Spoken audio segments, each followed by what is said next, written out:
నమస్తే. ఈరోజు తెలంగాణలో స్థానిక సంస్థల ఎన్నికలపైన అలాగే బీసీ రిజర్వేషన్ ముఖ్యంగా బీసీ రిజర్వేషన్ల తీర్పుపై ఏదైతే హైకోర్టులో జరుగుతున్న విచారణ ఉందో ఈ విచారణకు సంబంధించి తీర్పు పైన రాష్ట్ర వ్యాప్తంగా కూడా రాజకీయ వర్గాల్లోనే కాకుండా ప్రజల్లో కూడా తీవ్ర ఆసక్తి నెలకొంది. ఇదే టైంలో ఈరోజు ఉదయం నుంచి కూడాను వాదోపోదలు విన్నారు. దాని తర్వాత మధ్యాహ్నం 12:30 గంటలకు వాయిదా వేశారు తీర్పుని. మళ్ళీ అక్కడ విచారణ వాయిదా వేశారు. అక్కడ దాదాపుగా 4 గంటల పాటు మధ్యాహ్నం 12:30 నుంచి నియర్లీ 5:30 గంటల వరకు కూడాను ఈ యొక్క ఏదైతే విచారణ కొనసాగింది. వాదోపవాదనలు కూడా విన్నారు. వాదోపవాదనలు విన్న తర్వాత రేపు మధ్యాహ్నం 2:15 ఈ కేసుని విచారిస్తామని చెప్పేసి కోర్టు కూడా దీన్ని వాయిదా వేసింది. అంటే ఇక్కడ స్టే ఇవ్వలేదు, దీనిపైన తీర్పు కూడా ఇవ్వలేదు. రేపు మధ్యాహ్నం వాదనలు కంటిన్యూ అవుతాయి. అసలు ఏం జరుగుతుంది అనేది కూడా తీవ్ర ఉత్కంఠ నెలకొంది. ఎందుకంటే రాష్ట్ర వ్యాప్తంగా కూడా బీసీ రిజర్వేషన్లపైన అన్ని రాజకీయ పార్టీలు ఒకే చెప్పినాయి. అయితే సెంట్రల్ గవర్నమెంట్ ఒకటి మాత్రం అక్కడి నుంచి ఒకే చెప్పలేదు. రాష్ట్ర వ్యాప్తంగా ఇక్కడ ఉన్న రాజకీయ పార్టీలు ఏవైతున్నాయో వీళ్ళంతా కూడా ఏకతాటిపైకి వచ్చారు. అంటే బీసీలకు న్యాయం జరగడమే మాకు కావాలని చెప్పారు. రైట్. సో ఇది మొత్తానికి ఇప్పటి వరకు జరిగిన సినారియో. కానీ ఇక్కడ పంచాయతీరాజ్ చట్టం 2018 అసలు ఏం చెప్తుంది?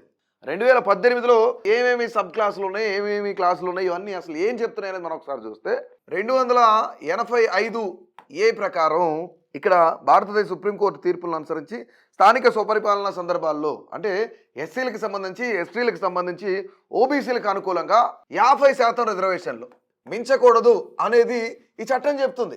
అంటే ఇందులో కొన్ని సబ్ క్లాసెస్ చూస్తే ఈ చట్టంలోని 9, 17, 146, 147, 175 అలాగే 176 విభాగాల్లో ఇతర చోట్ల కూడా షెడ్యూల్ కులాలు, షెడ్యూల్ తెగలు మరియు వెనుకబడిన తరగతులకు రిజర్వేషన్ కల్పించే నిబంధనలు ఉన్నప్పటికీ అంటే ఇక్కడ చాలా క్లియర్గా చెప్తున్నారు. షెడ్యూల్ కులాలు, షెడ్యూల్ తెగలు అంటే ఎస్సీలు, ఎస్టీలకు సంబంధించి ఇలాంటి కులాలు ఉన్నప్పటికీ కూడాను వెనుకబడిన తరగతుల కోసం రిజర్వేషన్ చేయాల్సిన సీట్లు ఏవైతున్నాయో కార్యాలయాలను నిర్ణయించేటప్పుడు కానీ ఎస్సీలు, ఎస్టీల కోసం రిజర్వేషన్ అవసరాలను దృష్టిలో ఉంచుకొని ఈ యొక్క ఎస్సీ, ఎస్టీ, బీసీల కోసం రిజర్వ్ చేయబడిన మొత్తం సీట్లు కార్యాలయాల సంఖ్య సంబంధిత స్థానిక సంస్థల్లోని మొత్తం సీట్లు లేదా కార్యాలయాలలో 50% మించకూడదు. It's very clear. 50%కి మించకూడదు అనేది ఇక్కడ పంచాయతీరాజ్ చట్టం జరుగుతుంది. ఈ చట్టం ప్రకారం దీన్ని సవరణ చేస్తే బీసీలకు 42% రిజర్వేషన్ సాధ్యమా కాదా అనేది మనం చివరిలో మాట్లాడుకుందాం. ఇప్పుడు పిటిషనర్ తరఫున న్యాయవాది ఏం చెప్తున్నాడు అంటే ఇక్కడ బీసీ కులగణన సరిగ్గా జరిగిందా లేదా, బీసీలకు ఇక్కడ అన్యాయం జరుగుతుంది, ఈ 42% కాదు ఇంకా ఎక్కువ వస్తుంది అనేది కూడా చెప్తున్నారు. అంటే అసలు ఇది చెల్లదు. ఎందుకంటే దీనికి చట్టబద్ధత అనేది 42% చట్టబద్ధత అనేది కల్పించలేదు. కేవలం జీవో నంబర్ 9 తీసుకొస్తే ఇది నిలుస్తుందా లేదా? మన పక్క రాష్ట్రాలు మనం చూద్దాం. తమిళనాడులో చూసుకుంటే దాదాపుగా 3 సార్లు హైకోర్టు బిల్ కొట్టేసింది. అలాగే మహారాష్ట్రలో చూసుకుంటే ఎన్నికలన్నీ అయిపోయిన తర్వాత పూర్తిగా ఎన్నికలను రద్దు చేసింది సుప్రీంకోర్టు. ఈ ఎన్నిక చెల్లదు అని చెప్పేసి. కానీ ఇలాంటి అవకతవకలు జరుగుతాయి, ఇలాంటి ఇబ్బందులు జరుగుతాయి అని చెప్పేసి పిటిషనర్ తరఫున న్యాయవాది తన వాదనలు వినిపించాడు. కానీ ఇక్కడ సింఘ్వి ఏం చెప్తున్నాడంటే చాలా క్లియర్గా ఈ 2018 పంచాయతీరాజ్ చట్టం ఏదైతుందో ఈ చట్టంలో ఎక్కడా కూడా చట్టాన్ని సవరించకూడదు అనేది ఎక్కడ లేదు, అలాంటి కసరత్తు ఎక్కడ చేయలేదు కదా అని చెప్తున్నాడు. అంటే కేవలం ఇక్కడ సుప్రీంకోర్టు కానీ 2018 పంచాయతీరాజ్ చట్టం కానీ ఈ రెండు కూడా ఏం చెప్తున్నాయి? 50% స్లాబ్ని మించకూడదు అనేది చెప్తుంది. కానీ సింఘ్వి ఏం చెప్తున్నాడు?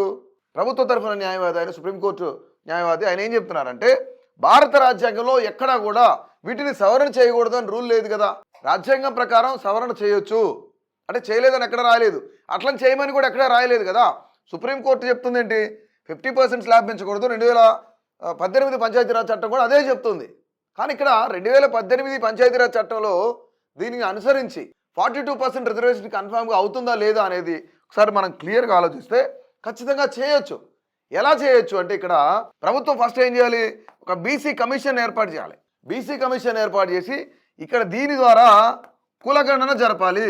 దీని ద్వారా కులగణన జరిపి ఈ ఫార్మేట్ ఏదైతే ఉందో ఎంతమంది బీసీలు ఉన్నారు, ఎంతమంది ఎస్సీలు ఉన్నారు, ఎంతమంది ఎస్టీలు ఉన్నారు, ఎంతమంది ఓసీలు ఉన్నారు, ఈ ఫార్మేట్ అంతా కూడా సెంట్రల్ గవర్నమెంట్కి పంపించాలి. అది దేని ద్వారా పంపించాలంటే బీసీ కమిషన్ ద్వారా జరిపి పంపించాలి.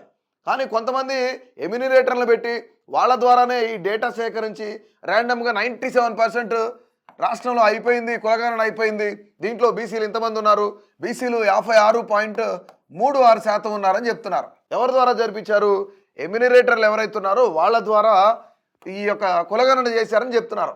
కానీ ఇది ఎందుకు సాధ్యపడట్లేదు, బిల్ ఎందుకు పాస్ అవ్వట్లేదు అంటే ఇక్కడ బీసీ కమిషన్ ద్వారా జరిపి ఈ కులగణన జరిపిన తర్వాత ఎస్సీలు, బీసీలు, ఎస్టీలు, ఓసీలు ఎంతమంది ఉన్నారు అనేది ఈ డేటా మొత్తాన్ని సెంట్రల్ గవర్నమెంట్కి పంపిస్తే సెంట్రల్ గవర్నమెంట్ దీనిపైన న్యాయ సలహాలు తీసుకుంటుంది. బీసీ రిజర్వేషన్లు ఏర్పాటు చేస్తే 50% స్లాబ్ మించితే ఎలాంటి న్యాయపరమైన ఇబ్బందులు వస్తాయి, న్యాయపరంగా ఎలా వెళ్ళొచ్చు అనేది ఒక అంచనాకు వచ్చిన తర్వాత ఈ 42% ఏదైతే బీసీ రిజర్వేషన్ ఉందో, బీసీలకు న్యాయం చేద్దాం అనుకుంటున్నారో ఈ 42% బిల్లుని ఆమోదించే ఛాన్స్ ఉంది. అంటే ఇక్కడ అందరూ మాట్లాడుకునేది ఏంటంటే ఇక్కడ అసెంబ్లీలో అన్ని రాజకీయ పార్టీలు నిజంగానే ఆమోదించాయి కదా, బట్ చాలా రాజకీయ పార్టీలు దాన్ని ఆమోదించకుండా వ్యతిరేకిస్తున్నాయి. దీనికి కారణం ఏంటి? రాష్ట్ర ప్రభుత్వం 31(c)లో పెట్టి పంపించింది. అంటే కేవలం దీనికి ఏం కావాలి, వీళ్ళు పంపించిన బీసీ బిల్లుకి చట్టబద్ధత మాత్రమే కావాలి. అంటే అమెండ్మెంట్స్ మనం అనేకమైన రాజ్యాంగ సవరణలు కూడా చేసుకుంటున్నాం.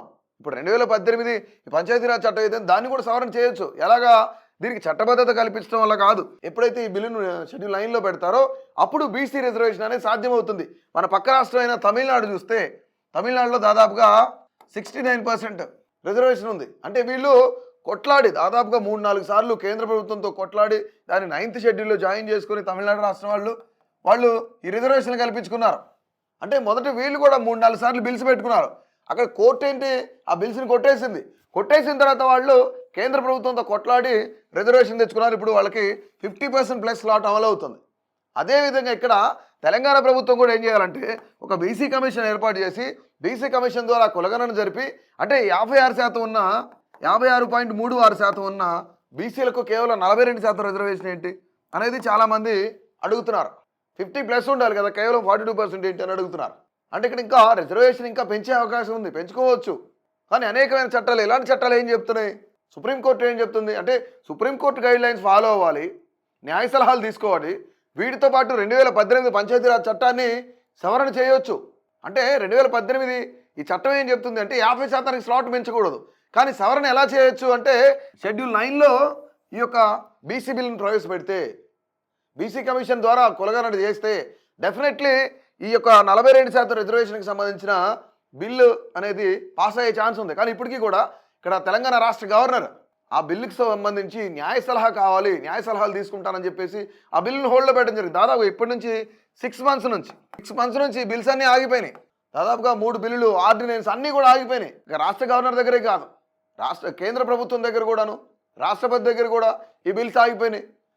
కొత్త జీవో తీసుకొచ్చి ఈ జీవో నెంబర్ 9 తీసుకొచ్చి మేము ఈ జీవో ద్వారా ముందుకెళ్తామంటే అనేకమైన న్యాయ సలహాలు తీసుకోవాలి, న్యాయ చిక్కులు వచ్చే అవకాశం ఉంది, చట్టపరమైన ఇబ్బందులు కలిగే అవకాశం ఉంది. కాబట్టి ఈరోజు కోర్టులో కేసు నడుస్తుంది. సో మొత్తానికి కూడా ఈ 42% రిజర్వేషన్ పైన తెలంగాణ హైకోర్టు ఏ తీర్పిస్తుంది, స్టే ఇస్తుందా, లేదంటే మీరు 9th షెడ్యూల్లో పెట్టుకొని ముందుకెళ్తేనే అవకాశం ఉంటుందని చెప్తుందా? అసలు ఈ స్థానిక సంస్థల ఎన్నికలు అంటే మరొక 2-3 రోజుల్లోనే నోటిఫికేషన్, అంటే 9వ తేదీన అక్టోబర్ 9వ తేదీన నోటిఫికేషన్ రిలీజ్ అవుతుంది. మరొక 2-3 రోజులు ఈ యొక్క ఎన్నికల నగారా మోగనుంది. ఇప్పటికే ఇంకో 2 రోజుల్లో గెజిట్ నోటిఫికేషన్ కూడా విడుదలైపోతుంది. ఈ సమయంలో కోర్టులో కేసు నడుస్తుంది. దాదాపుగా ఈరోజు 4 గంటల నుంచి 5 గంటల పాటు వాదోపవాదనలు విన్నారు. ఇటు పిటిషనర్ల తరఫున న్యాయవాదులు వాదిస్తున్నారు, ఇటు ప్రభుత్వ తరఫున న్యాయవాది వాదిస్తున్నారు. కానీ దీనిపైన తీవ్ర ఉత్కంఠ నెలకొంది. అంటే ఓవరాల్గా ప్రభుత్వం చేయాల్సిందేంటి, 9th షెడ్యూల్లో పెట్టి తీసుకెళ్ళాలి. అంటే చట్టం ద్వారా జీవో చేయొచ్చు, బట్ జీవో ద్వారా చట్ట సవరణ చేయడం అసాధ్యం. ఒక జీవోని తీసుకొచ్చి ఆ జీవోని చూపించి 2018 పంచాయతీరాజ్ చట్టాన్ని సవరణ చేయమంటే అది కష్టం, సాధ్యపడనిది. అదే చట్టం ద్వారా జీవో చేస్తే ఖచ్చితంగా అది అమలయ్యే అవకాశం ఉంది. ఓవరాల్గా మొత్తానికి కూడా దీనిపైన తీర్పు రేపు రాబోతుంది, విచారణ జరగబోతుంది. స్టే ఇస్తారా, లేదంటే అసలు పూర్తిగా స్థానిక సంస్థల ఎన్నికలు ఏవైతే అవి రద్దు చేస్తారా, లేదంటే మరికొంతకాలం పొడిగిస్తారా అనేది కూడా చాలా ఉత్కంఠగా నెలకొంది. రేపు మధ్యాహ్నం 2:15 వరకు అందరూ వేచి చూడాలి. సో తప్పనిసరిగా హైకోర్టు, తెలంగాణ హైకోర్టు ఏం చెప్పబోతుంది, స్టే ఇస్తుందా, లేదంటే మరికొద్ది రోజులు న్యాయ సలహా కోసం విచారణ జరపాలని చెప్తుందా, అనుకున్న టైంకి ఎన్నికల కమిషన్ అనుకున్న టైంకి 9వ తేదీన షెడ్యూల్ విడుదలవుతుందా, అసలేం జరగబోతుంది? మీ యొక్క అభిప్రాయాన్ని తప్పకుండా తెలియజేయండి.